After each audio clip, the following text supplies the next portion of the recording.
is getting to the bag and keeping it, building financial freedom. We're now going to introduce Nicholas Griggs Drane, Director, Client Social Impact at WME, Kehinde Ade, Global Director and Creator Partnerships over at Visa. Hello. Thank you so much. Enjoy, y'all. Take some gems. Hello, hello, hello. How are y'all? Hello, hello. Hi, everyone. What a wonderful day and beautiful crowd that we have today. I've been to so many BBR events, and you might take the cake. So. You always say that. Well, we're very happy to be with you here today. We're going to talk the money that you have, the money that you spent, the money that you want to save. So first, I want to introduce Kehinde Ade. Kehinde currently works at Visa managing partnerships for creators. Before that, though, she was at Instagram as a creator commerce team, working with celebrities and their products. Some like Taraji P. Henson, Selena Gomez with Rare Beauty, but then said, no more celebrities, I want to work with creators. She's like, you weren't supposed to say that. So she moved to TikTok and did onboarding for them, including Super Bowl, Met Gala, etc. Love that. And now is at Visa, and you're working with incredible partnerships like NFL, the Milan Olympics, FIFA. Is there anything else you want to share about your wonderful background with the group? I'm just happy to be here. Amazing. Well, we have to get through a lot in just a little bit of time. So let's talk about some mistakes first. What are some of the most common deal scenarios that you've seen creators undervalue themselves? All right. So I once worked on a campaign where one creator's rate was 10K and the other creator was 40K. Ultimately, we ended up bringing her rate up because the gap was just too wide, so we wanted her to be paid fairly. But it's really, like when I think about creators, I think creators are SMBs. You are business owners. You are the CEO of your business. So you want to do a couple things. One, market research. Go and search what are people paying and what are people accepting. Ask your friends, ask your peers. You can also leverage platforms like Clara for Creators. Not sure if you heard of that. My former colleague at TikTok actually started it. And she did that to address pay transparency. So if you log onto platforms like that, it tells you what, like the last payment that a brand paid a creator, maybe your size, larger or smaller, and that gives you a place to start. So I think it's really important to know those things and then confidently go to that brand and say, here is my rate. And have an abundance mindset, because maybe you're like, oh, it's too high. Then you'll negotiate and you'll decide. But those would be, the pitfalls and then how you tackle it. We were having a conversation before this, and I just want to, re-emphasize this. You said it's okay to say no and be willing to walk away. Can you say a little bit more about that? Yeah, so one thing I didn't mention is also I started in this journey as a creator, and oftentimes I'll get a deal, and I am willing to say no to every opportunity. There's no one I want to work with so bad that I can't say no. And to be honest, we can tell, whether it's us, the brand, or the agency, we know when someone wants it really bad. Not saying that's a bad thing. I think it's great to show that you're excited to work with the brand. But if they're not gonna meet you where you wanna go, it's okay to say no and find your true match in a brand. Not every creator is for a brand, and not every brand is for a creator, and that's okay. So I want to talk about the money piece. Many creators focus on making money, but less focus on keeping it and growing it. What is one common financial mistake you're seeing in the creator beauty pro space? I feel like I have to take a breath after every question. You're doing great. I'm on your side. I would say not tracking. So if you continue in the CEO of your business, a CEO knows what's coming in and what's going out. You should know what's coming in, which is cash flow, what's going out, which are your expenses. Even if you have a manager or agent, you should know. You're the CEO of your business. So I would say that's the first thing. And then second, budgeting. I hear all the time someone's like, ooh, I'm waiting for my net 30, net 90, like my sister says, net infinity. Now, if you budget, and the method I know is the 50, 30, 20 rule. So 50% goes towards what your needs are. Needs, not wants. I have to tell myself that too. 30% will go to your wants, and then 20% go to savings. That gives you a cushion in case a brand, not us, takes forever to pay you. You have to think about the long term and put you first. We were talking about this. There's a piece around when you say 50% needs, that's 50% post-tax. So when you are thinking about the money that comes in, saving that money for Uncle Sam, because he's gonna come knocking. So what do you think that range is to save for taxes before you even think about your needs, savings, and wants? That's a good question.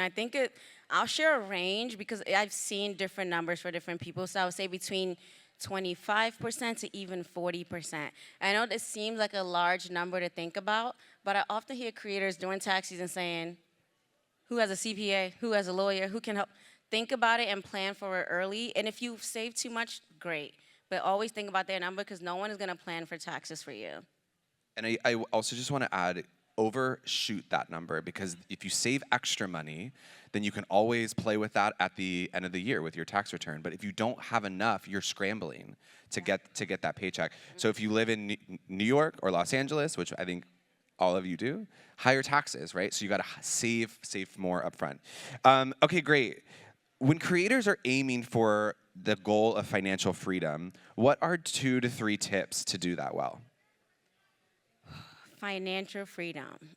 When I think about financial freedom, it gives you control to be consistent. Like it gives you truly freedom, and I think some people feel constrained when it comes to saving and budgeting. You have to think long term, that's one. One of my favorite creators, I don't think she's here, she used the Drake line and said, okay, I don't see her. She said, I'm not here for a good time, I'm here for a long time. Meaning the decisions I make today is gonna impact me tomorrow. Like I'm not just here for fun. Like it's fun, but it's not, right? So she's here and making decisions that's gonna help her in the long term. Also diversify your income. You probably hear this all the time, like, okay, but let me break it down. There are 2 or a couple different ways. In the creator space, the platforms are paying you, Instagram, TikTok, Snap, YouTube. The brands are paying you for the deals. Then you have the affiliates, you have the LTKs, the TikTok shop, all of those options, Amazon. And then think about your skill sets and what else you can contribute outside of being a creator. So that could be coaching and consulting for businesses. You can do speaking engagements, you can do classes. I have a funny story. There was a creator who she told us she DJ'd. So 1 month I booked her for a campaign. The next month she was a DJ for one of our events. So it's good to have those conversations with brands and let them know your interests. Like, I do this, but I also do this, because you never know. You know, at the agency, we look at talent and say, how do we maximize you across all different areas? Yeah. And so if you're signed, your representation should be doing that. If you're not signed, which, by the way, not everyone should have representation, you can be thinking about that yourself, right? To your point. Can I add something really quickly? Oh, Lord. I just wanted to add relational currency because, yes, some people have the agents and the managers. Some people are still figuring out, or you just don't need that yet. That's fine. But learn how to build genuine, I know we don't love the word, but build genuine relationships with brands. You don't have to follow every brand if you don't want to, but tag them every once in a while, your organic posts. Talk to people like me and others who represent brands at events. Ask my sister, I'm always like, do you know any creators that does running? Does Nike's, like, someone is looking for this. Even when I'm not looking to fill a campaign for my company, TikTok still reaches out, other brands, I'm like, let me look at who I'm following or who they're following. So build genuine relationships with the brands just to stay top of mind. I love that. Okay, we're gonna transition into, we're trying to be very respectful of time here today. So sorry. We're gonna transition into the rapid fire section, which can be a mild rapid fire, not a hard rapid fire. If you could give creators one early career financial habit that's not make a lot of money through all your deals, what would that be? I have to share a stat really quickly that my sister taught me this week. I learned that 4% of creators in the creator economy, only 4% make over $100,000 a year. Exactly. That's what I said. What? So my advice, knowing that stat, is you should live below your means. And I know that sounds crazy. I'm teaching myself as well, living in LA. But you don't have to do what the person beside you is doing. You don't have to compare yourself to the next creator. You don't have to travel all the way out to Fashion Week. Not saying don't go. But if it's not in a budget, you go to the next thing. Live below your means so you're thinking long term for your future self. 100%. I absolutely love that. I think there's also, we talked Fashion Week yesterday, which is a really good example of understanding the value that you're getting out of something before you go. Because you could dump a ton of money on something that you walk away from and had a great time, but what did that do for your business? So being very strategic about, we just had the panel about building your brand. It's also about how you spend that money and for what reason. If you are in the hole financially, what is the first step to get out? You got to take it back. You have to walk it back and think about what steps got you there.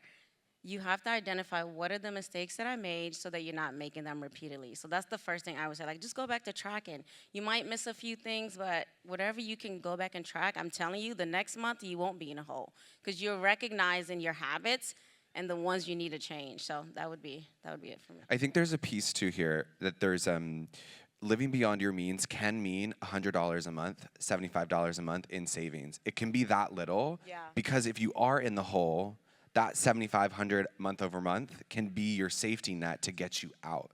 So that's why it's really important to think about that financially from before you get into the hole. But if you get there, that can be what you're planning for. Yeah, I agree. Definitely with the savings, even if a small contribution you're saving, over time it grows, especially like in a high yield savings account. Like, put a little bit aside. A little goes a long way. Yeah, we jumped into that, but the habits that creators can utilize in the future around saving and building. What was it? Say it one more time. What habits can creators utilize for the future when it comes to saving and building? So I talked about the high yield savings account for saving, but when it comes to building, I talked about budgeting, so the 50, 30, 20%. Invest in long term, like really think about tomorrow. It's not just about today. I think a lot of creators, I would love for creators to really see themselves as CEOs of their business and really stand on business when you're making those decisions. Doing your research ahead of time, backing it with the facts, and showing up as who you are. I absolutely love that. Do you have any examples of high yield savings? I have a few, but I'm curious if you have your favorites. Oh, you want me to name? Yeah. Banks, Ally is one. Okay. I think that's like an easy go-to. And SoFi, if you're here. Yeah. SoFi is another one. Wealthfront is another great one. If you guys don't have it, it's very easy to use. 3 to 5%, 3 to 4% on your savings account. Yeah. Okay, great. And then last rapid fire question, and we are gonna make time. What tech platforms are the most useful for financial freedom? Okay, I'm gonna name some, but doesn't mean I use all of it because my mind is just a little different. So some of my friends use HoneyBook or QuickBooks when it comes to bookkeeping. My sister uses Notion all the time. Y'all, I cannot get it together. I love Notion. I just like looking at it. Excel, notes. I think you should be tracking. You should be putting everything somewhere so it doesn't get lost. And there's a lot of other like if you're on TikTok, I think even TikTok have budgeting tools. If you go to the tool sections in your settings, not that, I don't work there no more, but I still remember. So leverage what the platforms are giving you as well. Amazing. Is there Visa direct payments as well. Forgot the plug. Thank you, Visa employee, for the Visa plug. I think one thing that we can just leave you with, and I want to ask you if there's anything else you want to leave the crowd with, but mindfulness around your financials is what will unlock the freedom. And so being very intentional around, to your point, tracking, right? Like actually writing down. And I guess I'll ask this in a question too, which wasn't planned, but as a follow-up, what are you writing down? What are you tracking for the new creator in the room who doesn't know how to actually, when you say track, what are they tracking? That's good. So when I mentioned, I have an Excel sheet. I don't use it as much as I should be using it all the time. But I have an Excel sheet that I start every month with. So it already has all of the different things I'm spending money on. What's coming in, cash flow, expenses, my Ubers because I don't drive and it adds up, my Lyft rides, food, like having a budget so you know how much you're going over. When I budgeted 1 month, I realized travel because I wanted to travel every month. Travel and transportation with Uber was like what was causing it. So I made a lifestyle change. I'm doing it too. I'm in it with y'all. I just had a sit down with a business manager back in New York, and one thing that we didn't touch on today that he touched on is separating your accounts, having a personal account and a business account. And when you have a business account, he said you could stretch it a little bit, but don't stretch it enough that you get in trouble, right? There's a piece of it to really keep yourself organized, and that really can unlock clarity so it's not messy, right? And that can also lead to it. And I would mention, because I forgot this too, is to pay yourself, right? We're talking about you being the CEO of your business. What percentage of what you get paid are you paying yourself? And then what are you saving? So remember to also pay yourself a consistent salary like any CEO would. Kehinde, thank you so much for this. I hope you guys got a little bit out of this. And we hope that brunch, you can always go to brunch, but not every day, okay? Thanks, y'all.